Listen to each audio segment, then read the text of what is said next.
नमस्कार सहकारी मित्रांनो, माझ्या यूट्यूब चॅनलला आपल्या सर्वांचे पुनश्च एकदा हार्दिक स्वागत आहे.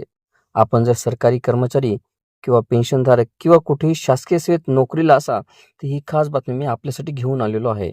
पण तत्पूर्वी आपण आमच्या चॅनलवर नवीन असल्यास चॅनलला निश्चितच सबस्क्राईब करा आणि बेल आयकॉनला प्रेस करून ऑल नोटिफिकेशन्स ऑन करा, जेणेकरून आपल्याला व्हिडिओचे सर्व नोटिफिकेशन्स हे सर्वात अगोदर हे प्राप्त होतील. दिव्यांग किंवा गंभीर आजार असल्याची खोटी माहिती देत बदली टाळणाऱ्या जिल्हा परिषदेच्या शिक्षकांच्या विरोधात आता फौजदारी गुन्हे दाखल करून त्यांच्यावर निलंबनाची कारवाई केली जाणार आहे. नुकतंच ग्रामविकास विभागाने सोमवारी या संदर्भातील शासन परिपत्रक जारी केले आहे. जिल्हा अंतर्गत बदली टाळण्यासाठी जिल्हा परिषदेमधील शिक्षकांकडून खोटी प्रमाणपत्रे सादर केली जात असल्याचे उघड झाले आहे. त्यामुळे ग्रामविकास खात्याने अशा शिक्षकांच्या विरोधात कडक भूमिका घेतली आहे. बदली टाळण्यासाठी बनावट कागदपत्रांचा आधार घेतल्याचा संशय असणाऱ्या शिक्षकांच्या फेरतपासणीचे आदेशही जिल्हा परिषदेच्या मुख्य कार्यकारी अधिकाऱ्यांना देण्यात आले आहेत.